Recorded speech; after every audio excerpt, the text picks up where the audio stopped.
Chegou o momento de conversarmos sobre um assunto muito importante, saúde feminina. A falta de informação na juventude e a negligência na fase adulta, muitas vezes podem trazer muitos problemas ao bem-estar físico e mental das mulheres. Por isso, conhecimento nunca é demais. E hoje, vamos aprender ainda mais com duas médicas incríveis. Sejam bem-vindas, maravilhosas. Eu estou aqui com a doutora Larissa Cassiano, que é ginecologista e obstetra, e também a doutora Patrícia Gonçalves, obstetra e ginecologista. Mudamos aí a ordem. Sejam bem-vindas. Aqui, ó, que lindas, as duas de verde. Sejam bem-vindas. Obrigada, muito obrigada. E muito obrigada por sempre trazer informações pra gente, né? Hoje a gente vai fazer um apanhado dessa saúde feminina da infância até a fase adulta e assuntos que nós sempre abordamos aqui no Mulheres. Exatamente, acho que mais até do que falar sobre a saúde feminina especificamente, a gente gostaria de enaltecer a importância da participação de vocês aqui num programa que sempre trouxe como proposta a saúde feminina, como a gente falou no começo, tanto física quanto mental, o bem-estar feminino, né? E a participação de vocês é fundamental. Eu queria que vocês falassem um pouquinho sobre isso, porque muitas vezes existem dúvidas das pessoas em casa com relação à saúde feminina, que nem todas a gente consegue sanar no consultório. E que muitas vezes aqui a gente starta um assunto que até então era tabu e as pessoas começam a perder o medo, a vergonha de falar sobre isso. Queria que vocês falassem um pouquinho sobre essa participação, o que vocês trazem como proposta cada vez que vocês vêm aqui. Quer começar? Obrigada. Primeiro eu quero agradecer a todo o time do Mulheres, eu tenho um carinho muito especial. Hoje fiquei olhando, minha primeira participação foi em 2021. E na semana passada atendi pacientes, duas, mãe e filha, que passam comigo desde o Mulheres. Ai, que legal. É muito gostoso essa convivência, essa relação. Eu acho que a possibilidade que a gente tem aqui de informar coisas que às vezes a pessoa não tem coragem de perguntar.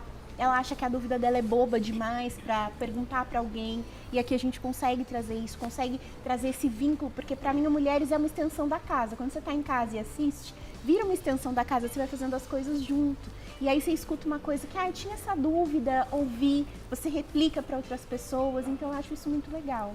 Aproveitando o gancho, antes de passar a palavra para você, podemos justamente focar nisso, então. Qual que é aquela pergunta? Aqui nós separamos em 4 fases, né? Essa vida da mulher. Qual que é a pergunta que vocês mais recebem em cada uma dessas fases? Começando pela infância e a pré-adolescência, doutora. O que as pessoas mais perguntam e tem mais vergonha de falar no consultório, que a gente pode falar que esse espaço é seguro? Vou aproveitar que me perguntaram hoje sobre secreção na infância, porque muitas vezes é uma dúvida, né? Principalmente meninas. Eu acho que fazer a higiene de uma menina é muito mais complexa, às vezes, do que a higiene de um menino. Às vezes a pessoa fica mais ali intimidada e às vezes a higiene da região íntima feminina na infância é muito difícil. E às vezes fica faltando limpar ali um cantinho, sobre como limpar, como não limpar. Então não precisa introduzir nada, nem sempre você vai precisar usar sabão, dependendo do clima, que a gente está vivendo um calor muito intenso. Mas eu acho que a higiene íntima na infância é uma dúvida de muitas pessoas. Como é que você sugere, doutora Patrícia, para que a gente consiga trazer de uma forma lúdica, né, nessa primeira infância especialmente, né, para conversar com essa criança a respeito de uma educação sexual? Quando a gente fala educação sexual, a gente não está falando de sexo, né, mas e sim de conhecer o próprio corpo e de aprender a se cuidar desde cedo. Como é que você orienta as mães? As perguntas que mais chegam das mães nessa fase da adolescência é: quando eu tenho que trazer minha filha ao consultório ginecológico? Quando eu tenho que conduzi-la? E eu acho muito interessante que elas façam essa pergunta, porque é muito pertinente você ter o interesse de levar a sua filha ao ginecologista, né? E conduzir um histórico que começa lá na menarca, na primeira menstruação, e que é um turbilhão de hormônios que a mulher passa ao longo da vida. Todo mês ela ovula, todo mês ela menstrua, desde muito cedo, né? Porque antigamente as mulheres menstruavam mais tarde. Antigamente menstruava-se com 14 até 15 anos. Hoje em dia não, devido ao estilo de vida, aos exercícios e a própria alimentação, a criança menstrua, né? A menina menstrua aos 9, 10 anos de idade. Então é importante, como a doutora Larissa disse, conduzir para uma melhor higiene, para uma melhor orientação. E isso é muito importante até na educação sexual, porque as perguntas chegam, né? Quando que deve entrar com anticoncepcional? Minha filha está namorando, será que... Então, o diálogo, a orientação do médico ginecologista, enquanto orientador mesmo da saúde da mulher, pode direcionar a ter um impacto menor e ter melhor condição de anticoncepção, prevenção de infecções sexualmente transmissíveis, até mesmo com a vacina do HPV. Então, tudo isso é muito bem orientado quando a mãe conduz a sua filha ao ginecologista. Quais são os primeiros problemas ginecológicos que as mulheres enfrentam na infância, na pré-adolescência, na adolescência? Quais são as primeiras queixas?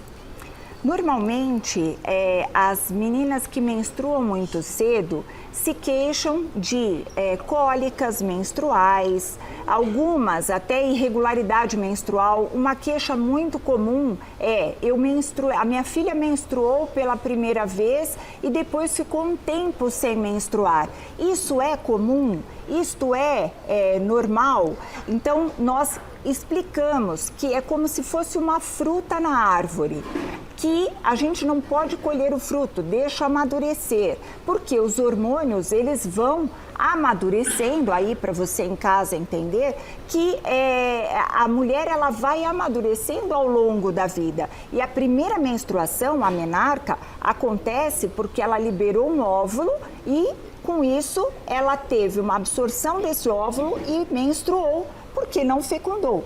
E assim vai ao longo dos meses, mas isso também pode ter um espaço no início dessa vida menstrual, né, do menacme. Ela vai ter um espaço, algumas vezes, que pode conduzir a um ovário policístico ou que o valha. Doutora Larissa, a doutora Patrícia comentou a respeito da vacina do HPV, né? Essa é uma dúvida, acredito eu, também constante, né, no consultório, a partir de que momento a gente deve se preocupar em vacinar esse adolescente ou essa adolescente, porque os meninos, se eu não me engano, também precisam ser vacinados, né? E com relação à segurança dessa vacina, já que num passado recente tivemos aí uma questão com a primeira versão da vacina que foi lançada. A vacina do HPV hoje está disponível no SUS para meninas de 9 a 14 anos, algumas regiões até ampliaram para 19 anos, meninas e meninos, né, corrigindo, então meninas e meninos podem se vacinar de 9 a 14 anos, e no sistema privado a vacina está disponível de 9 a 45 anos e a gente sabe que pode até estender um pouco mais. A vacina é muito importante porque o HPV está relacionado com lesões que podem evoluir para câncer do colo do útero. Então, é uma vacina, uma das poucas vacinas que tem a possibilidade de uma prevenção contra o câncer. Então, é muito importante. A gente teve esse primeiro momento que a gente viu que, revendo os casos, não tinha nenhuma relação direta com a vacina, nenhum efeito colateral da vacina, isso há um tempo. E agora a gente já tem, inclusive, outras vacinas. Na verdade, outra vacina. A gente tem a quadrivalente disponível no SUS e a nonavalente contra 9 tipos de HPV disponível na rede privada. É uma vacina extremamente importante que a gente está lutando para que cada vez mais as pessoas se vacinem. O HPV é um vírus de contato muito fácil, muitas vezes mesmo com preservativo a pessoa pode se contaminar. Então ter essa possibilidade de vacina é muito importante e eu sei que às vezes dá aquele medo de mas eu vou vacinar minha filha de 9 anos, ela não tem relação sexual ainda. Isso mesmo, nessa fase em que ela não tem, que ela não foi exposta, é quando ela mais pode se proteger para a vida dela adulta. Então, na vida adulta isso vai deixar de ser uma preocupação. E principalmente pela frequência em que a gente vê. Acredito que a doutora Patrícia também vê muito no consultório pessoas jovens que não se vacinaram e que se deparam com HPV e é um susto você ter uma infecção sexualmente adquirida, ali você fica naquela coisa, mas o que aconteceu, quando aconteceu? Então eu acredito muito que essa vacina tem uma possibilidade de mudar a vida de muitas pessoas. E a vacina previne a forma grave da doença. Exatamente. Então a pessoa pode contrair o HPV, mas não torná-lo uma doença grave. Ela protege contra os principais tipos que causam lesão, então lesão no colo do útero e que também causam verruga. Então hoje a vacina protege contra esses tipos. Mesmo quem já teve contato com HPV pode se vacinar, porque a gente tem mais de 100 tipos e a vacina cobre os 9 principais, então mesmo quem já teve contato, não necessariamente vai encontrar ali o tipo na vacina, mas não tem problema. Então a vacina protege contra as formas mais graves, contra a evolução mais complexa, Por isso que ela é tão importante. E É uma não é dose imunidade, única, né? São algumas doses. São 3 doses. Então, a vacina nonavalente, disponível na rede privada, ela tem 3 doses. A vacina disponível no SUS, ela tem uma dose, a quadrivalente. Tá. Bom, quanto que a gente pode trazer um assunto que é delicado para muitas famílias, para muitas mães, que ainda pode ser tabu, a questão da relação sexual, essa iniciação sexual, né? Trazer para esses jovens, porque afinal de contas as meninas menstruando cada vez mais cedo, essa menstruação tem uma função, né? E como menstrua muito cedo, aos 9 anos, muitas vezes as mães podem ficar com dúvida de explicar essa função, né? Para que serve essa menstruação para crianças tão pequenas, né? E na verdade já é boas-vindas de uma vida adulta, porque afinal de contas já vem muitas vezes os incômodos de cólicas menstruais, alterações de humor, né? A menina já começa a ficar muito mexida a cada ciclo, né? Como trazer esse assunto de uma forma bem lúdica ou até mesmo delicada para essas jovens mulheres, podemos chamar assim? Eu costumo orientar as adolescentes que vão ao consultório, mesmo porque eu tive uma em casa, né? E agora já vai fazer 25 anos, dia 30, então passei por algumas fases de orientação. Então, me despia da roupa de mãe para ser um pouco médica orientadora. E eu costumo brincar que elas vão às festas, né, às baladas e acabam ficando. E aí eu sempre trago para elas a noção no sentido de: você sabe com quem você está ficando? Você beija alguém, quando você beija, você sabe se a pessoa escovou os dentes? Então, essa noção de higiene, de troca de energias, é que faz a adolescente pensar de uma forma lúdica, como você disse, Rê, mas que diz muito quando ela pensa em entrar na intimidade dela. Porque ter atividade sexual é entrar na nossa intimidade. Então, também tem a condição que é só quando nós permitimos entrar na intimidade. E para isso, tem de se ter intimidade. Tem de se ter um convívio, né? Para ser uma relação legal. Não somente sexual, mas de convívio. Então, nós precisamos conhecer essa pessoa, ter uma certa convivência para nos prevenirmos, inclusive, de infecções sexualmente transmissíveis. Doutora Larissa, você acha que é mais tabu a mãe falar com a sua filha ou com seu filho sobre sexualidade, sobre sexo, né? Ou a conversa sobre sexo na terceira idade, que também é um grande tabu? Nossa, acho que pergunta difícil.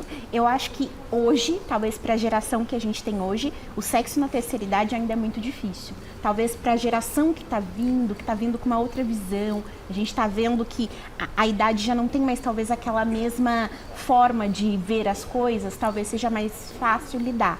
Mas eu acho que entre pais e filhos falar sobre sexo, falar sobre a iniciação sexual ainda é muito difícil, porque a gente ainda tem às vezes, o olhar de pais e mães num outro local, não tão, às vezes, um local tão amigo. Na minha opinião, a melhor forma é criar um ambiente amigo em casa, para que os temas não virem tabu. Porque se a criança não conversar em casa, ela vai talvez conversar com o amiguinho. Hoje a gente tem redes sociais que tem uma influência e que mostram as coisas de uma forma totalmente errada. A gente sabe da pornografia, de como a pornografia cria um ambiente em que a sexualidade é violenta, em que tudo ali é muito absurdo. Então, se a criança não conversa em casa, ela não vai deixar de saber, ela vai saber de forma errada. Então, na minha opinião, conversar de uma forma adequada é importante. E na terceira idade, entender que as infecções existem.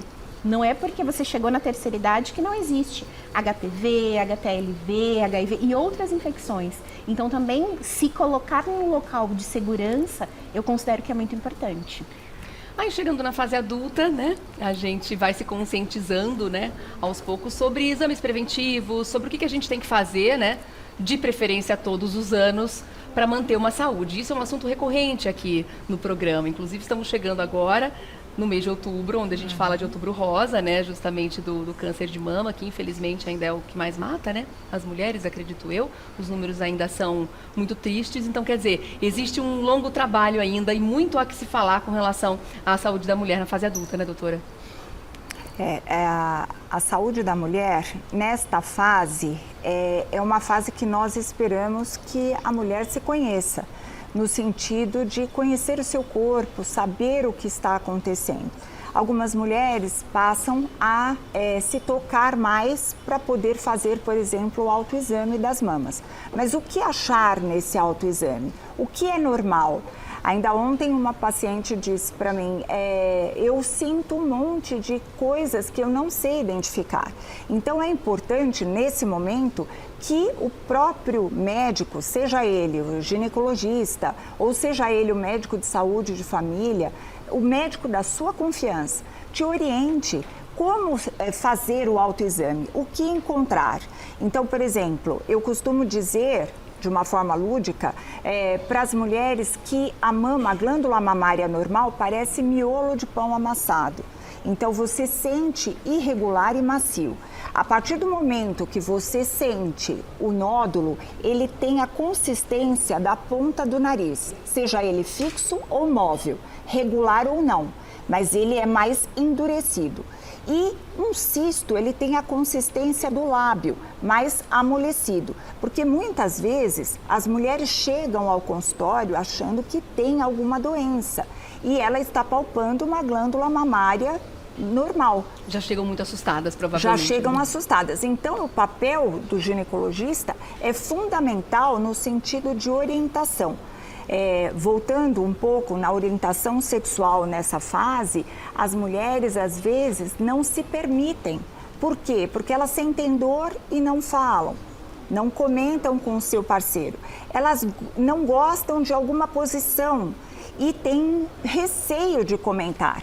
Então, mais uma vez, o papel do ginecologista é fundamental na orientação sexual, no sentido de dizer, explore o seu corpo, sinta aonde você tem mais prazer e conduza o seu parceiro, porque isso é saudável e ele também vai gostar, porque ele vai ver que você está se interessando por ele, também no sentido de troca, dessa troca de energia que nós temos durante o ato sexual. A doutora Patrícia trouxe que as mulheres estão cada vez menstruando mais cedo e engravidando mais tarde, né? Sim. Com a loucura da vida, as mulheres estão optando por se tornarem mães mais tarde. Como gerenciar a nossa fertilidade de forma segura e entender os sinais do corpo de que é hora de engravidar fisicamente, para que essa decisão seja tomada emocionalmente? Olha, eu costumo falar para as pacientes que eu acho que o momento perfeito para engravidar nunca vai existir. Sempre tem alguma coisa, sempre vai faltar um curso que você achou que precisava, uma informação, alguma coisa. Mas tem um momento que parece que o instinto chama, né? Eu acho parece que bate na porta e fala, é agora, não tem conversa. Eu acho que ter informação e rede de apoio são coisas muito importantes, porque a gravidez é um momento de muita insegurança, de muito medo, receio, é você cuidando de outra pessoa de forma indireta, que você não tem controle, que você nunca vai conseguir saber se está tudo exatamente bem ali com aquela outra pessoa. Então, buscar informação, entender, buscar informação com profissionais para entender como está a sua fertilidade naquele momento. Às vezes, esse financeiramente, ou no trabalho, ou para a família, não é o momento da gestação. Mas será que dá para esperar um pouquinho mais? Dá para esticar? Porque às vezes a gente tem muito aquela coisa dos 35 anos. E não é que depois de 35 não pode mais, não vai acontecer. Mas para algumas pessoas talvez vai ficar um pouquinho mais difícil. Então buscar uma orientação, uma avaliação da fertilidade pode ajudar nessa programação. Porque às vezes você vai ter que mudar o plano, ou você quer ter 2 filhos, um agora com 39 e outro mais para frente, e às vezes o congelamento de óvulos pode ajudar. Então, na minha visão, ter uma conversa sobre isso com o profissional de saúde é muito importante, até mesmo para orientação, para entender o tempo, entender como está a sua saúde. É um planejamento reprodutivo, né? Exatamente. E que exames são esses, né? E quanto tempo a mulher ainda tem de margem para que tenha uma gravidez saudável? Não é um marcador único, não é uma idade única, né? Cada uma de nós é um universo particular. Isso varia de mulher para mulher também, né? Uhum. E inclusive na hora do final da vida reprodutiva dessa mulher, que a gente vai chegando ali perto do começo do climatério, né? Chegando muito próximo da menopausa, os hormônios já começam a dar aquela sambada, e aí a mulher realmente precisa de muita orientação e de muita parceria, acredito eu, com o profissional da saúde, com o seu ginecologista, com a sua médica, justamente para entender o que está acontecendo naquele novo corpo, porque é um novo corpo que se apresenta na vida da mulher em vários aspectos, né? Alteração de humor, disposição, libido. Como fazer para entender melhor essa fase sem deixar a peteca cair, gente? Mais Pergunta uma difícil. vez entra a orientação, né? E as perguntas chegam, né? Todas as mulheres têm que tomar hormônio, fazer uso de hormônio.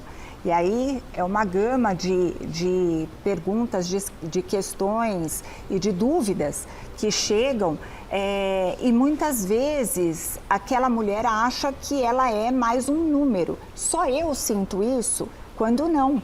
Algumas mulheres podem sentir sintomas climatéricos, como fogachos, né, como sangramento uterino anormal, mas nem todas as mulheres necessitam ser medicadas com uma terapia de reposição hormonal. Muitas vezes nós conduzimos de uma outra maneira, a não ser que seja algum caso. E sempre é muito importante o histórico, a anamnese, o antecedente pessoal e o antecedente familiar. Isso conta demais para que nós possamos, junto com os sintomas, com a queixa dessa mulher, conduzir da melhor maneira. Para algumas mulheres é totalmente desaconselhado fazer a reposição hormonal, em alguns casos. Sim. Quais são eles?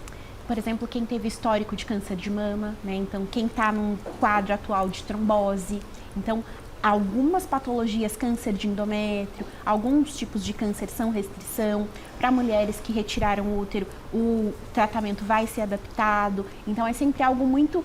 eu costumo falar que a reposição hormonal não é fórmula de bolo para todo mundo. Ela é muito personalizada. Às vezes, você tem um sintoma leve, que você vai fazer uma dose muito pequena, ou que você não precisa fazer todo o complemento. Então, é bem variável, muito de pessoa para pessoa. Como a doutora Patrícia também falou, os antecedentes familiares. A gente tem que olhar todo esse histórico para conseguir encaixar a melhor combinação. E ter sempre ao lado bons profissionais como vocês. Muito obrigada por toda a participação nesses anos do Mulheres e por sempre tirarem as nossas dúvidas, né? Que são muitas. A cada tema que a gente levantou aqui hoje, surgem tantas perguntas, né? São pautas completamente novas, né? Que a gente pode voltar a conversar, Sem é dúvida. claro, e a gente vai, sem dúvida nenhuma. A gente conta com vocês. Muito obrigada pela Muito participação obrigada. sempre. Vou passar Eu para você agradeço. de casa o contato, @doutora Larissa Cassiano, @DRA Larissa Cassiano. E doutora Patrícia você encontra no @DRA.Patrícia_Gonçalves. Voltem para mais. Muito obrigada. Obrigada Alguma pela consideração confiança. final para as mulheres se cuidarem? Outubro Rosa chegando. Com certeza, outubro e o ano todo, e muito obrigada a todas vocês. Eu agradeço muito a confiança sempre e muito obrigada por existir esse canal tão maravilhoso que vocês trazem para poder elucidar tantas dúvidas. A gente que agradece. Mulheres maravilhosas. Obrigada, Voltem viu, gente? sempre. Até a próxima.